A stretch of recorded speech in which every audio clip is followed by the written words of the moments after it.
Hello বন্ধুরা, তোমরা কেমন আছো? আশা করছি তোমরা খুব ভালো আছো। আর আমিও খুব ভালো আছি। এই ব্লগে এটা হচ্ছে আমার প্রথম ভিডিও। আশা করছি তোমরা আমাকে সাপোর্ট করবে।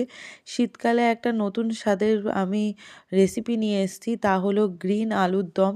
তার জন্য যেই উপকরণগুলো আমার লাগবে চলো দেখে নিই।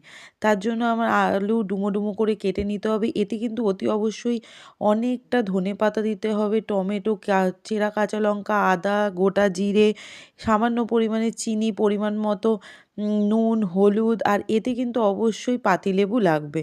চলো এবার আমি কড়াই চাপিয়ে নিলাম, এতে সর্ষের তেল দিলাম, গোটা জিরে দিয়ে দিলাম।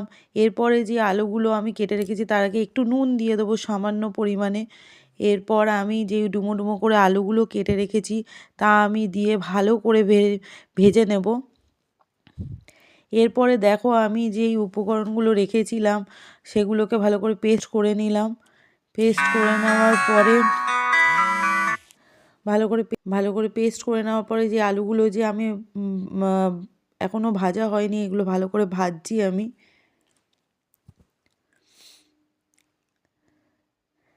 দেখো এরপরে যে আমি পরিমাণ মতো যে মশলাগুলো নিয়েছিলাম সেগুলো আমি এতে দিয়ে দিলাম। দিয়ে ভালো করে আরও নেড়ে চেড়ে ভেজে এগুলো তুলে রাখবো। ভুল করে এবার এই পেস্টটা আমি এতে দিয়ে দেবো।